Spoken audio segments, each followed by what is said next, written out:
नमस्कार, मैं दीपक शर्मा और मेरे यूट्यूब मंच पर आपका स्वागत है। दोस्तों, आज के दौर में मोदी और शाह के सिस्टम से कोई लड़ नहीं सकता, कोई जीत नहीं सकता। वो चाहे राहुल गांधी हो, वो चाहे अरविंद केजरीवाल हो। अब अरविंद केजरीवाल की बात इसलिए मैं कर रहा हूँ क्योंकि इस वक्त सारे देश का फोकस, यूँ कहें टारगेट पर अरविंद केजरीवाल ही है। दरअसल बात दिल्ली की हो रही है और दिल्ली में इस बार अमित शाह ने चुनाव से काफ़ी पहले ये तय कर लिया था कि नतीजे जिसके भी पक्ष में आए, नतीजे जो भी हों, सरकार बीजेपी की ही बननी है। और इसीलिए शायद हर तरह के प्लान की तैयारी अमित शाह ने की थी। अब संजय सिंह, जो अरविंद केजरीवाल के बहुत करीब हैं, इन्होंने एक खुलासा किया और ऐसा खुलासा किया कि तहलका मच गया दिल्ली में।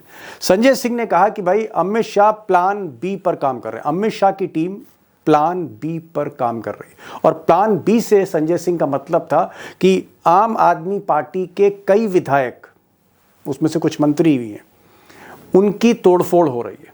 संजय सिंह ने यह भी बताया कि एक खास नंबर से इस नंबर से, इसमें लास्ट डिजिट मैंने थोड़ा सा छुपा लिया है, ये जो नंबर है, इस नंबर से कई विधायकों को आम आदमी पार्टी के फ़ोन गए और ये फ़ोन परवेश वर्मा, जो अमित शाह के आप कह सकते हैं ब्लू आइड बॉय, सबसे करीबी इस वक्त बीजेपी के यूथ लीडर हैं परवेश वर्मा, केजरीवाल के खिलाफ जिन्होंने चुनाव भी लड़ा।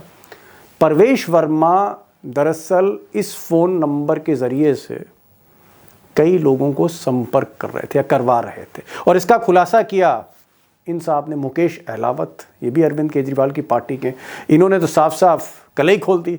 इन्होंने कहा कि 15 करोड़ का ऑफर दिया जा रहा है कि आप आम आदमी पार्टी छोड़िए, रातों रात बीजेपी में आइए और अगर सरकार बनेगी तो आप मंत्री भी बनेंगे। पहले अहलावत साहब को सुनिए, फिर असली कहानी पे आते हैं। बजे के आसपास फोन आया था मेरे पास और वो बोल रहे थे मिलने के लिए कि आपसे मिलना चाहते हैं और परवेश वर्मा जी के ने आपसे को फोन मिलवाया है। तो मैंने कहा क्यों मिलवाया भाई, क्या काम है आप लोगों को? हम तो आम आदमी पार्टी के हैं। और बोले आपके फायदे के लिए है, आपको फायदा ही होगा। अब दोस्तों, यहाँ बात विधायकों के तोड़फोड़ की नहीं हो रही, 15 करोड़ के ऑफर की भी नहीं है, क्योंकि ये काम बीजेपी के लिए, अमित शाह के लिए, गुजरात लॉबी के सिस्टम के लिए बिल्कुल भी नया नहीं है। आपने देखा किस तरह महाराष्ट्र में उद्धव ठाकरे की सरकार चली गई, विधायकों की खो में बोलियां लगी, 50 करोड़ की बोली लगी और वो प्लान पूरा एग्जीक्यूट हुआ, सरकार चली गई, शिंदे की सरकार आ गई। कर्नाटक में भी कमोबेश ऐसा हुआ, मध्य प्रदेश में भी ऐसा हुआ, झारखंड में ऐसा करने की कोशिश की गई और राजस्थान में भी विधायकों की खरीद फरोख्त की बहुत कोशिश की गई थी जब वहां पर अशोक गहलोत की सरकार थी। So this is nothing new, ये कुछ भी नया नहीं।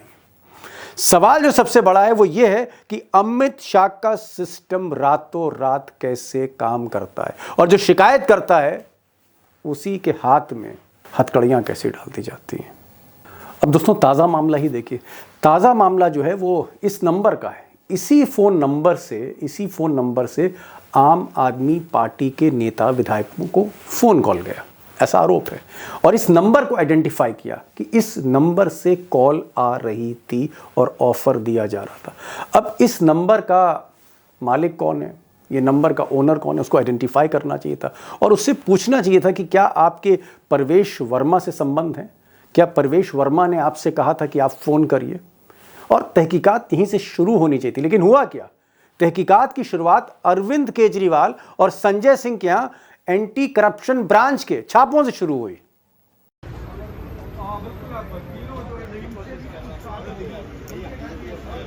अब दोस्तों, 7 फरवरी को बीजेपी के बीजेपी दिल्ली प्रदेश के जनरल सेक्रेटरी महासचिव विष्णु मित्तल साहब ने चिट्ठी लिखी। चिट्ठी किसको लिखी? इलेक्शन कमीशन को नहीं लिखी, इलेक्शन कमीशन को लिखनी चाहिए थी। इलेक्शन चल रहे हैं, नतीजों से पहले अगर इस तरह का मामला आया है तो इलेक्शन कमीशन को चिट्ठी लिखनी चाहिए थी, कोड ऑफ कंडक्ट लगाए। उन्होंने चिट्ठी किसको लिखी? अपने एलजी को लिखी। अपने एलजी मैं इसलिए कह रहा हूँ क्योंकि जो लेफ्टिनेंट गवर्नर हैं वो सीधे अमित शाह को रिपोर्ट करते हैं, मोदी जी के आदमी। तो बीजेपी के जनरल सेक्रेटरी विष्णु मित्तल ने 7 फरवरी को चिट्ठी लिखी लेफ्टिनेंट गवर्नर को और सीधे सीधे उस चिट्ठी में कहा, आप पूरी चिट्ठी पढ़ सकते हैं, उस चिट्ठी में कहा जो लबो लुआब है कि संजय सिंह और केजरीवाल को समन करना चाहिए, एफआईआर दर्ज करनी चाहिए, इनको नोटिस देना चाहिए। यानी संजय सिंह और केजरीवाल की घेराबंदी होनी चाहिए। अब हो सकता है कि लेफ्टिनेंट गवर्नर इस पर जांच कराते, उसके बाद आदेश देते, लेकिन कोई जांच नहीं। लेफ्टिनेंट गवर्नर ने, जो मेरे सोर्सेस कह रहे हैं, सीधे सीधे कार्रवाई के आदेश दे दिए। और सबसे बड़ी बात, ताज्जुब की बात, कि 7 फरवरी को कुछ ही घंटों में, कुछ ही देर में एंटी करप्शन ब्यूरो ने बकायदा नोटिस तैयार कर लिया। ये आप नोटिस देख सकते हैं, ये भी 7 तारीख की चिट्ठी। बीजेपी की चिट्ठी 7 तारीख की, 7 तारीख को ही आदेश एलजी का होता है, 7 तारीख को ही नोटिस जनरेट होता है, और 7 तारीख को ही एंटी करप्शन ब्रांच केजरीवाल और संजय सिंह के घर पहुंच जाती है। और इस पूरे खेल में जो आरोप था कि परवेश वर्मा, जो अमित शाह के खास हैं, इन्होंने फोन करा, ये संपर्क कर रहे हैं आम आदमी पार्टी के विधायकों को, यहां पर एसीबी नहीं गई। और जिसका फोन था, जिस शख्स का फोन था, मैंने भी उनको फोन मिलाया, वो मीडिया से बात कर रहे हैं, उनको प्रोटेक्ट किया जा रहा है। सच्चाई ये है। तो सवाल ये है कि जो फोन नंबर दिया गया था, जांच वहां से शुरू क्यों नहीं हुई? परवेश वर्मा से जांच क्यों नहीं शुरू हुई? जांच केजरीवाल से शुरू क्यों हो रही है? अब दोस्तों, जहां ऐसा एक सिस्टम हो कि इलेक्शन कमीशन की जगह पुलिस प्रोएक्टिव हो जाए, लेफ्टिनेंट गवर्नर प्रोएक्टिव हो जाए, और जो पॉलिटिकल पार्टी चुनाव लड़ रही वही एजेंडा सेट कर रही है और उसी की चिट्ठी पर कार्रवाई हो रही है। मैं कह रहा हूं, मामला जो भी हो 15 करोड़ का, मैं उस पर नहीं जा रहा हूं कि वो मामला सही है गलत है, वो बाद में बात। लेकिन बीजेपी के जनरल सेक्रेटरी वही एजेंडा सेट कर रहे हैं और उनकी एक चिट्ठी पर कार्रवाई हो रही। उधर राहुल गांधी कई प्रेस कॉन्फ्रेंस करके डेटा मांग रहे हैं इलेक्शन कमीशन से कि भाई हम हारे क्यों, जरा डेटा तो दीजिए। वहां पर कुछ नहीं हो रहा, कोई कार्रवाई नहीं हो रही। सवाल इस बात का है कि इस सिस्टम से क्या विपक्ष लड़ सकता है? क्या लड़ सकता है? या जिस तरह की हार हरियाणा में हुई, या जिस तरह की हार महाराष्ट्र में हुई, उसी तरह का सिस्टम, उसी तरह का मॉडल इलेक्शन लड़ने का ये चलता रहेगा देश में। मैंने आज 2 खास मेहमानों को बुलाया। मैं चाहता हूं आप एक सेकंड ओपिनियन लीजिए, इसके भीतर जाने की कोशिश करते हैं। और मैं फिर कह रहा हूं, बात 15 करोड़ की नहीं है, बात प्लान बी की है। कि प्लान बी क्या है, कि अगर हंग असेंबली हो तो भी सरकार सिस्टम की ही बने, और कैसे बनेगी वही ये सारा मामला है।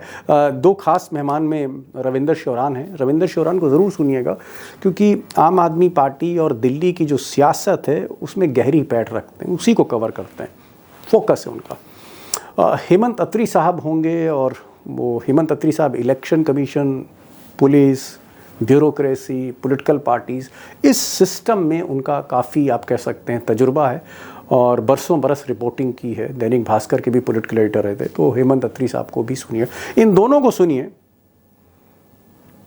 सेकंड ओपिनियन जानने की कोशिश करिए। रविंदर भाई, मेरा जो सवाल है कि एक तरफ आम आदमी पार्टी का ये आरोप है कि भाई उनके 16 विधायकों को 15-15 करोड़ रुपए दिए जा रहे हैं जी। इससे पहले भाई विक्टिम तो इसमें आम आदमी पार्टी हुआ, लेकिन हुआ क्या कि बीजेपी लेफ्टिनेंट गवर्नर के पास पहुंची। लेफ्टिनेंट गवर्नर जो विनय सक्सेना साहब हैं, ये तो मोदी जी के पुराने आदमी हैं गुजरात से, और मोदी जी का ही एक तरह से काम करते हैं। बिना सोचे समझे 1 मिनट में लेफ्टिनेंट गवर्नर ने पुलिस कमिश्नर से कहा कि भाई ये देखिए, इस पर कार्रवाई करिए।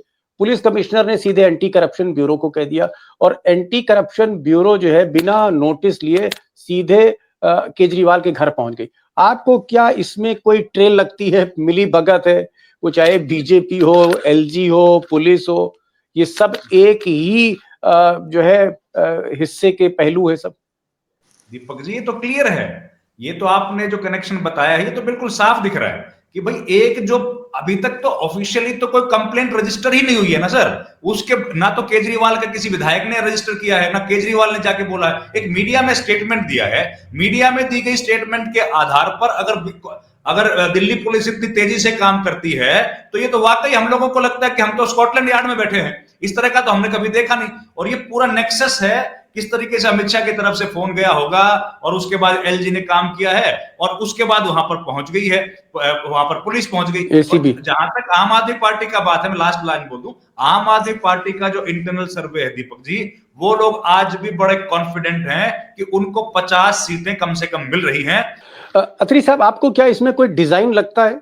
हम देखते हैं दिल्ली में मर्डर हो जाते हैं, दिल्ली में रात में एक्सीडेंट हो जाते हैं, हम ये भी देखते हैं कोई बहुत बड़ी घटना हो जाती है, रिस्पांस टाइम इतना क्विक नहीं है दिल्ली पुलिस का, बहुत से मामलों में, हर मामलों में नहीं, लेकिन बहुत से ऐसे मामले कि हमेशा ये आता है देर से पुलिस पहुंची। ये जो मामला है जिसमें 15 करोड़ ऑफर दिए जा रहे हैं, इसमें चुटकी में, मतलब बुलेट ट्रेन की गति से काम हो रहा है। इधर बीजेपी ने आरोप लगाया कि साहब झूठ बोल रहे हैं केजरीवाल, उधर जो है चिट्ठी पहुंच गई लेफ्टिनेंट गवर्नर की, उधर जो है कमिश्नर ने जो है एसीबी के एसीपी से कह दिया, और आनन फानन में एसीबी ने छापा मार दिया। ये क्या आपको लगता है कि ये प्रेशर टैक्टिक्स है केजरीवाल के अगेंस्ट? ये एक मतलब मैं कहूंगा कि एक तरह का आपको लगता है कि एक पलटवार है आरोप पर केजरीवाल के, बीजेपी का? दीपक जी नमस्कार, सारे दर्शक साथियों को एक चीज मैं बड़ी स्पष्ट बता दूं कि ये जो सारा गेम चल रहा है ना सुबह से, ये सारा गेम आई बॉल स्केच करने का है और नैरेटिव को डिक्टेट करने का है। 5 तारीख को जैसे ही रिजल्ट आया था और 14 जो अभी तक के एग्जिट पोल आए, उनमें से 12 में बीजेपी को जिता दिया गया, बात खत्म होगी। आम आदमी पार्टी क्या करे? तो आम आदमी पार्टी भी नैरेटिव की चैंपियन है। उन्होंने 11 बजे मीटिंग बुलाई और उसके बाद घोषणा कर दी कि साहब हम तो 50 सीटें जीत रहे हैं, हमने फीडबैक ले लिया है, लेकिन इससे काम नहीं चलता, ये तो दावे हैं, हु विल केयर। तो तुरंत उन्होंने कहा केजरीवाल साहब ने कि हमारे 15-16 एमएलए को 15-15 करोड़ रुपए ऑफर किया गया है। तो नया नैरेटिव आ गया, केजरीवाल खबर में आ गए। न्यूज साइकिल को ग्रैब करने का है चुनाव के परिणाम से पहले, नंबर 1। नंबर 2, जिस तरीके से एसीबी एक्शन में आई, एक छोटी सी बात याद दिलाता हूं। माननीय प्रधानमंत्री जी ने क्या कहा था लोकसभा चुनाव में? उन्होंने कहा था कि आजकल जो राहुल गांधी हैं वो अडानी और अंबानी के खिलाफ नहीं बोल रहे हैं, कितने बोरों में भर के कितने टेम्पू में माल लिया है, प्रधानमंत्री कह रहे थे। प्रधानमंत्री तो फाइनल अथॉरिटी है इस देश की। तब तो कोई एसीबी नहीं आई, तब तो कोई सीबीआई नहीं आई, तब तो कोई ईडी नहीं आई। राहुल गांधी के भी जाना चाहिए था और अपने अडानी और अंबानी के भी जाना चाहिए था।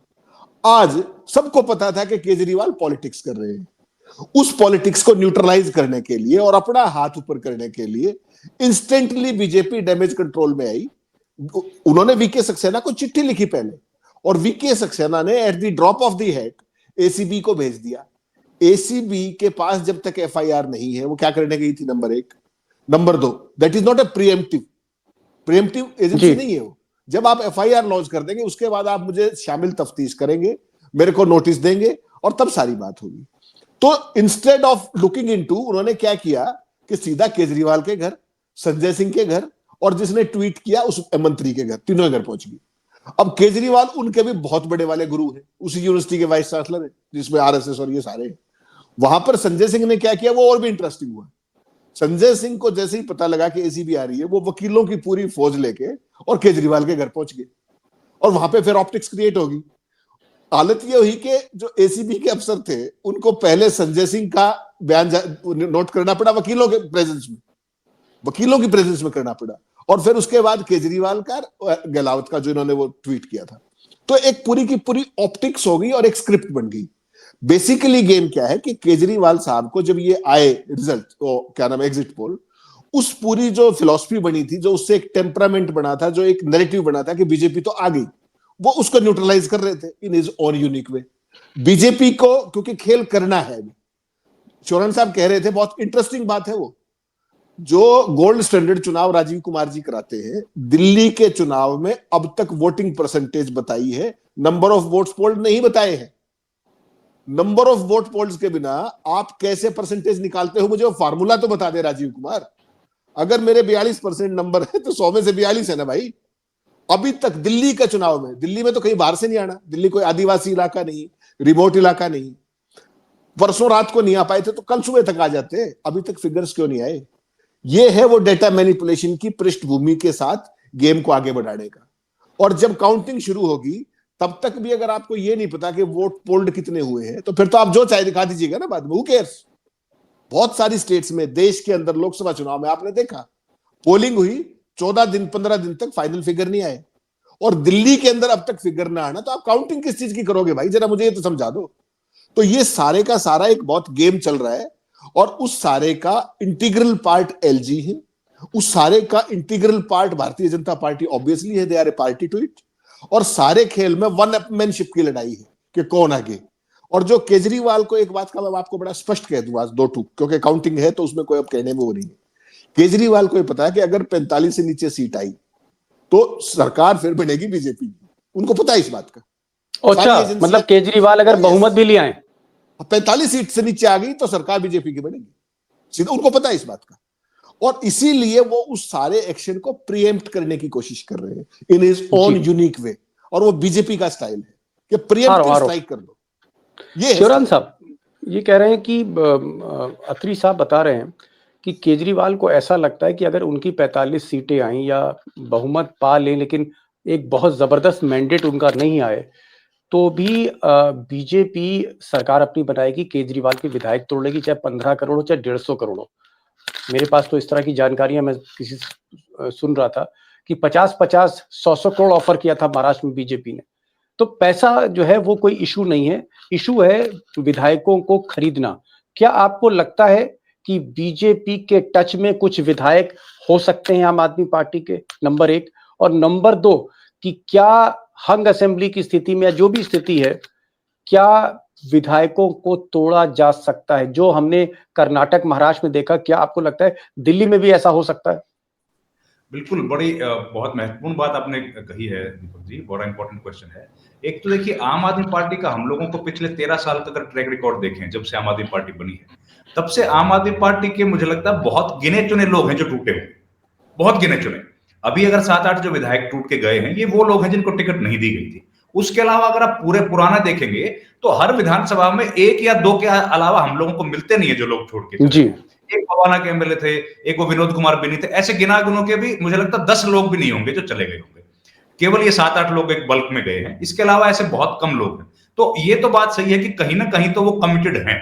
अब सवाल ये है कि कमिटमेंट बीजेपी आम आदमी के पार्टी के विधायकों का तब है जब उनके पास 62 और 67 नंबर्स हैं, जिसमें टूटने की कोई संभावना नहीं है, या फिर वाकई वो आइडियोलॉजी के प्रति कमिटेड है।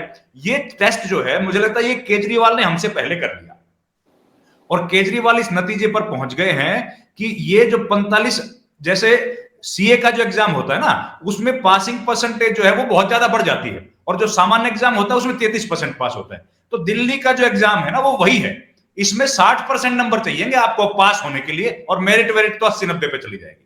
तो दिक्कत यही है केजरीवाल की कि उनको भी यहां पर चुनाव में 45, उनकी जो 35 जो है ना, 35 नहीं है, यहां पर कम से कम थ्रेश होल्ड उनको 45 से ऊपर लेके जाना पड़ेगा, तब जाके वो सरकार को सम्मानित ढंग से शपथ ले सकते हैं। अब चलेगी 45 में भी कितने दिन, वो बात अलग है, लेकिन शपथ ग्रहण तब हो जाएगा अगर वो 45 विधायक लेके आ गए। तो अगर उसके कम विधायक आए, जैसे मैंने बताया कि 25 के ऊपर जितने भी विधायक आएंगे बीजेपी के, तो सरकार बीजेपी की ही बनेगी। और इसीलिए ये डर हमको जो है, हमसे कहीं ज्यादा डर या हमसे कहीं ज्यादा इस बात की जानकारी केजरीवाल को है। और ये बात अब तो पूरी दिल्ली में गली नुक्कड़ चौराहों पर, चौक पर चर्चा का विषय है कि भैया कितनी सीटें आएंगी और सरकार कितने दिन चलेगी। तो ये बात तो तय है कि ये जो पूरा डिजाइन है, जो कर्नाटक में भी हम लोगों ने देखा, मध्य प्रदेश में भी हम लोगों ने देखा, और महाराष्ट्र का तो चलो अलग ही केस हो गया, यही डिजाइन यहां पर दिल्ली में तैयारी इसकी हो रही है। और इसकी तैयारी के लिए जो जिन सूबेदारों को नियुक्त किया है वो अपनी कार्रवाई में लग गए हैं। तो बस अब रात की बात है, जब काउंटिंग होगी, उसके बाद ये खेल, मुझे लगता है 12 बजे खेल शुरू हो जाएगा सर, उसके बाद जरूरत नहीं है। जी। मैं एक सवाल अत्री साहब से पूछूंगा, समय भी हो रहा है। अत्री साहब, आपको लगता है कि एक कमजोर केजरीवाल, भाई अभी तक केजरीवाल हमने देखा 70 में से 67 सीट उनके पास है, प्रचंड बहुमत, फिर 62 सीट लिया है 70 में, प्रचंड बहुमत। अगर केजरीवाल कमजोर होते हैं, बहुत अच्छे नंबर नहीं है, क्या आपको ऐसा संदेह होता है कि अमित शाह फिर छोड़ने वाले नहीं है, फिर सारी हदें लांग जाएंगे अमित शाह और मोदी, क्योंकि इलेक्शन कमीशन, पुलिस तो सब उनकी पहले से ही है। क्या आपको लगता है एक कमजोर केजरीवाल के विधायक तोड़े जाएंगे, जैसे भेड़ बकरियां जो है वो चुरा ली जाती हैं बाड़े से? क्या ये हमें नजारा दिल्ली में दिखेगा पहली बार विधानसभा में, सुप्रीम कोर्ट के नाक के नीचे? दीपक जी, बहुत चैलेंजिंग क्वेश्चन पूछ दिया आपने। हकीकत क्या है दिल्ली की, वो हमें देखनी पड़ेगी। अगर जो अभी तक के संकेत मिल रहे हैं, वो जो चुनाव आयोग का जो रुख है ना, अब तक जो परसेंटेज ना बताना, जो वोट नंबर ऑफ वोट पोल ना बताना, वो इशारा कर रहा है हरियाणा और महाराष्ट्र मॉडल की तरफ। अगर ये तय हो गया, फिर केजरीवाल को निपटने का समय भी आ गया, ये मान के चलिएगा, जो अब तक के संकेत दिख रहे हैं। उसके लिए चुनाव आयोग को जो करना होता है, वो जो वोटें काटनी थी और वोटें जोड़नी थी, उसका मतलब ये समझ लीजिए कि खेल हो गया है। तो अगर इन दोनों ने ये तय कर लिया कि हम कांग्रेस को पंजाब में भी हम ही देखेंगे डायरेक्टली, जो कि उनके बस का नहीं, और दिल्ली में भी हम ही कांग्रेस को हेड ऑन लेंगे, फिर तो वो केजरीवाल को निपटाएंगे। उनको एक नीतिगत फैसला करना है कि क्या भविष्य में उनको केजरीवाल की तमाम जगह पे वहां सेवाएं लेनी है जहां कांग्रेस उनसे मुकाबले में है। For example Madhya Pradesh, Chhattisgarh, Gujarat, Himachal Pradesh, of course Punjab. अब उनको एक नीतिगत फैसला लेना है। बाकी जो सिस्टम है कि वो राजीव कुमार ने फुल प्रूफ उनके लिए कर रखा है। एक इशारे की जरूरत है, जैसे कहेंगे वैसे परिणाम निकाल के दे देंगे वो। राजीव कुमार जी उस काम में सक्षम है, सिद्धहस्त है, इसमें चिंता मत कीजिए आप।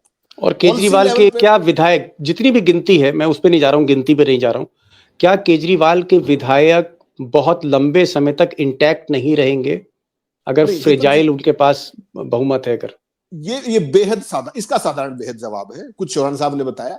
इसका जवाब ये है कि it will depend upon the numbers. अगर केजरीवाल 44-45 पे रहे, 44-45 पे रहे, फिर वो खेल कर देगी दिल्ली, जो अमित शाह मोदी करते हैं, या ईडी सीबीआई करते हैं, या जो बाकी उनका भाईचारा करते हैं। अगर उनकी सीट 50 के आसपास आई तो कंफर्टेबल आप कह सकते हैं। उतना पंगा लेने की स्थिति इसलिए नहीं होगी क्योंकि बीजेपी की सीटें फिर बहुत थोड़ी रह जाएंगी। They will be somewhere around less than 20 और मे बी इवन लेसर।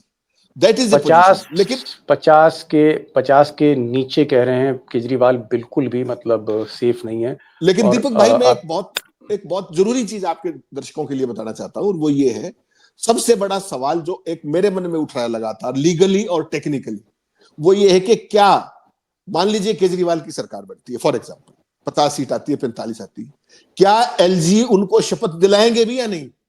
क्योंकि सुप्रीम कोर्ट ने जब उनको बेल दी थी तो उसमें एक कंडीशन लगाई थी कि आप सीएम के ऑफिस में नहीं जाएंगे, फाइलें नहीं निकालेंगे।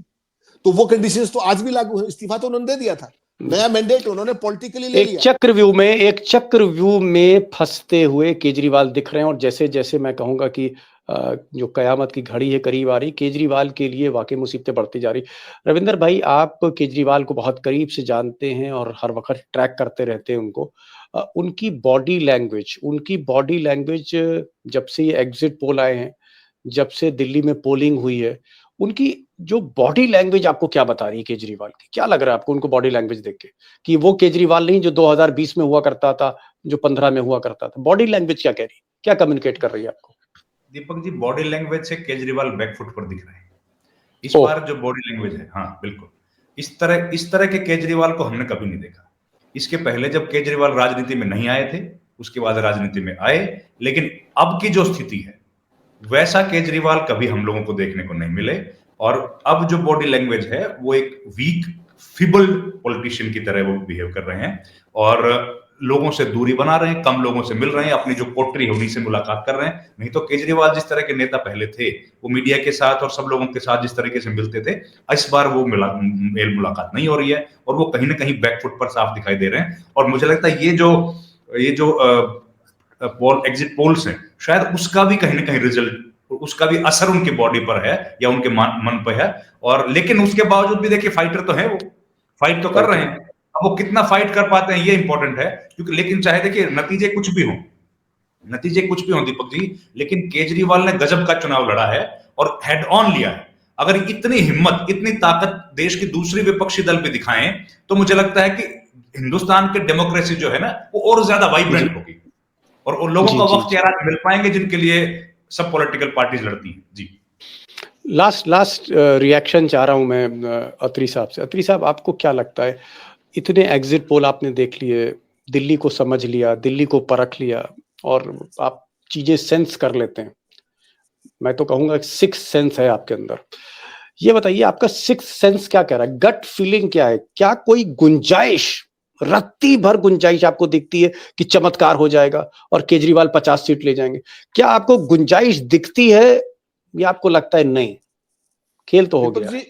दीपक जी देखिए, गट फीलिंग की बात यह है, जो ओवरऑल ग्राउंड रिपोर्ट है, एक तो केजरीवाल का इस पूरे चुनाव के दौरान सेहत उतनी अच्छी नहीं थी, ये उन्हीं के कार्डर्स ने बताया कि boss is not feeling that good. Number एक, तमाम कारण हो सकते हैं, वो जेल की यात्रा और वो सब चीजें, एक मनोवैज्ञानिक दबाव भी रहता है इस तरह की लड़ाई जब आप लड़ते हो। जी, मेरी गट फीलिंग ये है कि दिल्ली के अंदर मैंने आपको परसों भी चर्चा हम कर रहे थे, 2015, 20 और 25 अभी तक जो पिछले चुनाव हुए 13, 15 और 20, 27 जो थे एग्जिट पोल आए, उनमें से 26 गलत थे और एक ठीक के करीब था, ठीक वो भी नहीं था, ठीक के करीब था। तो दिल्ली के एग्जिट पोल के बेसिस पे अगर हम कोई बात करें तो वो मुझे यकीन नहीं होती। सिक्स्थ सेंस मेरी ये कह रही है कि मोदी और शाह केजरीवाल को इस तरीके से निपटाने का जोखिम नहीं लेंगे और केजरीवाल 45 या उसके एक आध सीट प्लस माइनस उस रेंज में उनकी पार्टी आएगी। एग्जिट पोल का इतिहास पहले भी बहुत अच्छा नहीं था, एग्जिट पोल का इतिहास अब भी कोई वो नहीं है। सारे के सारे एग्जिट पोल पैरेटेड लगते हैं और उनका ना तो किसी का सैंपल साइज है, ना किसी की मेथोडोलॉजी बताई गई है। बेसिकली एक कागज दे दिया, आपने पढ़ दिया, बात खत्म। ये एग्जिट पोल है हिंदुस्तान में मोदी और शाह के रिजल्ट। चलिए साहब, अत्री साहब ने एक बहुत बेहतर साइकोलॉजिस्ट की तरह, एक मनोचिकित्सक की तरह उन्होंने केजरीवाल को आज रात की जो नींद है उसमें चैन दे दिया है। उनका कि नहीं साहब, चाहे जो भी एग्जिट पोल जैसे भी आए, केजरीवाल 45 सीट ला सकते। तो एक तरह की संजीवनी दी है एक नेता जिसकी चेहरे की हवाइयां उड़ी हैं, जिसकी बॉडी लैंग्वेज ठीक नहीं है, जो प्रेशर में है, लोगों से मिल नहीं रहा है। जैसा शिवराज साहब कह रहे हैं कि कहीं ना कहीं उनको लगता है केजरीवाल को कि भाई सारी की सारी जो मेहनत है 10-15 साल की, उस पानी में ना पूरी बह जाए यमुना के। तो एक परेशान केजरीवाल को एक बहुत बड़ी राहत जो है अत्री साहब ने दी। हाँ अत्री साहब, कुछ ऐड करना चाहते हैं उसमें? दीपक जी बस एक ही लाइन कहना चाह रहा था कि लेकिन मुझे बहुत ज्यादा शक है ये सीटें आने के बाद भी केजरीवाल को मुख्यमंत्री बनने दिया जाएगा, इस पे मुझे बहुत गंभीर शक है। एलजी उसमें जरूर फच्चर करेंगे कि भाई सुप्रीम कोर्ट का ये है और आप तो ऑफिस में ही नहीं जा सकते, तो मैं तो आपको दिलाता नहीं। वो खेल जरूर हो सकता है, उसकी चलिए यहाँ पर अत्री साहब खेल करके उन्होंने राहत तो दी कुछ चंद सेकंडों की, लेकिन राहत देने के बाद फिर चैन उनका जो छीन लिया है। इन्होंने कहा साहब 45 भी लिया तो भी सेफ नहीं है केजरीवाल। और दोस्तों यही सबसे बड़ी बात है कि इस दौर में 70 में 45 सीट बहुमत से 10 सीट ज्यादा लाने के बाद मुख्यमंत्री अपने आप को सहज महफूज फील नहीं कर रहा है, सिक्योर फील नहीं कर रहा है। और मुख्यमंत्री तो छोड़िए, जो एनालिस्ट हैं, जो पत्रकार हैं, उनको भी लगता है कि 45 पर केजरीवाल सेफ नहीं है। बहरहाल जितनी सीटें हैं ये अलग बात है, लेकिन पर्दे के पीछे जो कुछ हो रहा है उसको जिस तरह से रविंदर भाई ने बताया या हेमंत जी ने बताया कि यहाँ पर इस ऐसी बारात है जहां सारा सिस्टम, सारी कायनात सिस्टम की वो मोदी और शाह के कंट्रोल पर है, रिमोट पर है। वो चाहे इलेक्शन कमिश्नर हो, वो चाहे पुलिस कमिश्नर हो, चाहे वो लेफ्टिनेंट गवर्नर हो, चाहे वो एसीबी की एंटी करप्शन ब्यूरो के मुखिया हो, एवरीवन। और यहाँ तक कि मीडिया भी, जो टेक्स्ट जो है एलजी लिखते हैं उसी को कहीं ना कहीं कम्युनिकेट गोदी मीडिया करती। तो ये जो सिस्टम है, इस सिस्टम में 45 सीटें बहुमत से 10 सीटें ज्यादा भी सेफ नहीं है, बॉटम लाइन है। हेमंत जी आप आए, बहुत बहुत शुक्रिया, आपने समय निकाला। और हम लोग फिर नतीजे के दिन हम लोग बैठेंगे, एनालिसिस करेंगे। और मुझे लगता है हार और जीत जब नतीजे आए तो उसकी एनालिसिस कहीं ज्यादा बेहतर और डीप होती है। रविंदर भाई बहुत बहुत थैंक यू, बहुत बहुत थैंक यू, शुक्रिया अत्री साहब आपका।